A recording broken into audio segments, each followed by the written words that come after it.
A very good morning to all of you. Welcome to class 1 students. I am Ms. Shweta Mishra and I am going to teach you science today. So as we all know that your class test course have been started and you all have to attend classes. So please do attend all the classes that are being held. So as you will better understand in the classes. So it's a very important thing to do that. And if you are having any doubts, please ask your teachers and please watch this video as many times as you want. And if you're having any doubts, please note it down in your copy and ask to your class teachers and they will willingly help you out. So let's start with our chapter, and in this chapter we are going to study about chapter number 10, that is keeping safe. We have already studied about this chapter, that how we can keep ourselves safe, why it is important to keep ourselves safe, right? So let's start with the first one, that is being safe means to stay away from any danger. We might get hurt if we become careless. So we should be careful and alert. As you all know that careless makes us up. When we are careless, what happens that we get injuries, we can fall down, we will have accidents. So it is very painful for us. We will have a lot of pain. To avoid getting pain, to avoid getting injuries, what we should do is we should always be careful. Okay, and it is very important for all of us to be careful. So always practice being careful at home, at road, at school, or wherever you want to be. Okay, now let's see some of the question answers that you have already studied, and we are going to do this. Moving on to the first question, that is why should we be careful and alert? We should be careful and alert to prevent being hurt. Why should we be careful and alert? We should be careful and alert to prevent being hurt. Now, you all don't want to have a injured arm, injured fingers, injured legs, right? So, what we should do? We should always be careful and we should always be alert so that we will not fall down, we will not have accidents. Okay, so it's very important to be careful and alert. So, let's see the question one more time. Why should we be careful and alert? We should be careful and alert to prevent being hurt. Now moving on to the next question, let's see.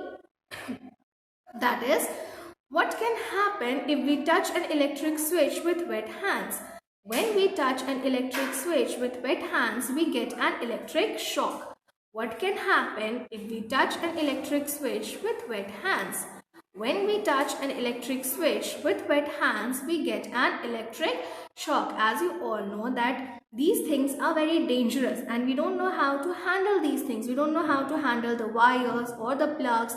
So what we should do? First of all, we should stay away from it, right?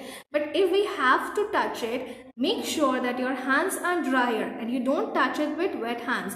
Because when we are touching it with wet hands, what happens? We get an electric shock. Okay, and that's very painful. You don't want that, right? So what we should do is we should never touch electric wires, electric switches, plugs or anything electronical with wet hands. Always dry your hands and then touch it. Okay, so let's see the question one more time. What can happen if we touch an electric switch with wet hands? When we touch an electric switch with wet hands, we get an electric shock. Moving on to the next question, students, that is, let's see, what does the red light say? The red light says to stop. What does the red light say? The red light says to stop. As you all know that there are traffic lights on the roads, right? And why there are traffic lights? To make sure that there is no accident and there is no traffic. So what are the three? There are three colors in the traffic light. Okay, and what are the three colors telling us? First one is red one, that says to stop. Second is yellow, that says to wait. And the third one is green, that tells us to go. So we should always follow these three traffic lights and we should stop whenever the light is red. We should wait whenever the light is yellow and we should go whenever the light is green. So always obey the traffic light. So let's see the question one more time. What does the red light say? The red light says to stop. Now moving on to the next question, that is question number 4, and these questions have been given in your book, right? So let's see question number 4. What are the things that we should not play with when we are at home? We should not play with electric switches, sharp pointed objects, fire, etc. What are the things that we should not play with when we are at home? We should not play with electric switches, sharp pointed objects, fire, etc. as these are very dangerous. Okay, and if we are playing with electric switches, we might get an electric shock. If we are playing with sharp pointed objects like knives, blades, scissors, what can happen is that we will have a cut in our hands, or maybe we will injure more severely. So what we should do is we should not play with these things. Now for example, you can see if you are playing with a matchstick and it catches fire, you don't know how to extinguish it. So what we should do is we should never play with sharp pointed objects, electric switches or wires, or with fire. Okay, let's see the question one more time. What are the things that we should not play with when we are at home? We should not play with electric switches, sharp pointed objects, fire, etc. Okay. Now moving on to the next question, that is question number 5. Let's see, that is, why should we not jump on desks and chairs in the classroom? We should not jump on desks and chairs as we can fall down and hurt ourselves. Why should we not jump on desks and chairs in the classroom? We should not jump on desks and chairs as we can fall down and hurt ourselves.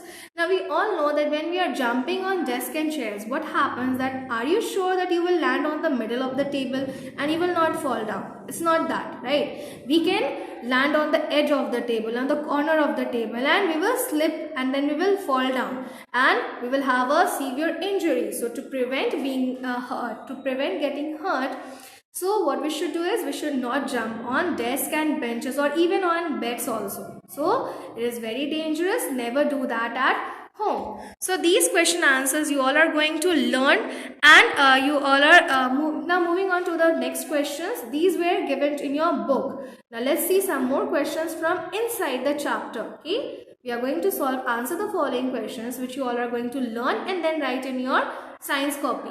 Let's move on and see the questions. The first one is, why should you follow safety rules? We should follow safety rules to keep ourselves safe. Why should you follow safety rules? We should follow safety rules to keep ourselves safe. As we all know that safety rules are made so that we should follow them. And when we follow safety rules, we don't get hurt, right? If we follow safety rules, we are careful, we are alert. So always follow the safety rules. They are meant for our benefits, to make us feel protected, to keep us feel protected. Okay, so what you should do, we should always follow the safety rules. Let's see the question one more time. Why should you follow safety rules? We should follow safety rules to keep ourselves safe. Moving on to the next question, that is question number 2. Let's see. If you get hurt in the school, to whom should you inform first? We should inform our teachers first when we get hurt in school. If you get hurt in the school, to whom should you inform first? We should inform our teachers first when we get hurt in school. Now what happens that when you are in the school, you are not having your parents there, right? And you are not having a father, mother, grandmother. So what you will do? When you are hurt, what will you do? You will not go and tell your friends because they cannot do anything, right? So what we should do is we should go to our teachers because they are the elders present there in the school, and then should inform that you are hurt, or maybe you are having a problem, stomach ache or anything. So what will they do? They will give you first aid, they will give you medicines, okay, and then you will feel better. So always inform your teachers whenever you get hurt in school. So let's see the question one more time. If you get hurt in the school, to whom should you inform first? We should inform our teachers first when we get hurt in school. Now let's move on to the next question, that is question number 3. That is, where should we cross the road? We should cross the road at zebra crossing. Where should we cross the road? We should cross the road at zebra crossing. As you all know that zebra crossing is on the road meant for people to walk on it, to cross the road. Okay, so all the vehicles that are running on the road, they will stop behind the zebra crossing, and zebra crossing is free for us to cross whenever the traffic light is yellow. Remember that when the traffic light is red, never cross the road. Whenever the traffic light is green, never cross the road. Always cross the road whenever the traffic light is red or yellow. Okay, so we should always cross it at the zebra crossing, not other places, because they may be dangerous and the vehicles are running, then we can have an accident. So avoid getting an accident. What we should do is we should cross at the zebra crossing only. So let's see the question. Where should we cross the road? We should cross the road at zebra crossing. Now moving on to the next question, that is question number 4. Let's see. How should we get into or get off the bus? We should stand in a queue to get in or get off a bus. How should we get into or get off the bus? We should stand in a queue to get into or get off a bus. Now when we are standing in a queue, what happens that we all are waiting for our turn to get into the bus or get off the bus. That means no one is pushing each other, right?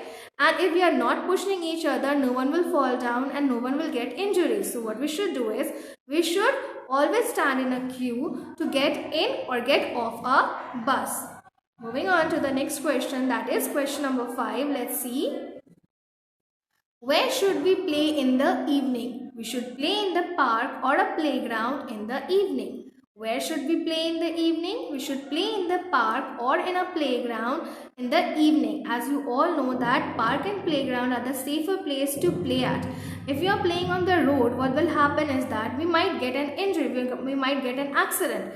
So we should always go to the park or a playground, as there are no vehicles running around in a park or a playground and we can play there safely. So what we should do is we should always play in the park or in a playground.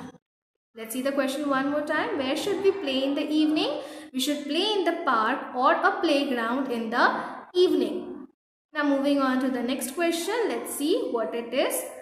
That is, with whom should we go for swimming? We should always go with an adult for swimming. With whom should we go for swimming? We should always go with an adult for swimming. As you all know that you all are kids and you don't know how to swim. And even if you are knowing how to swim, it can happen that sometimes we lose our balance. So what we should do is whenever we are going for swimming, we should always go with an elder. They will look after us, they will take care of us, right? So always go for swimming with an elder person, with an adult.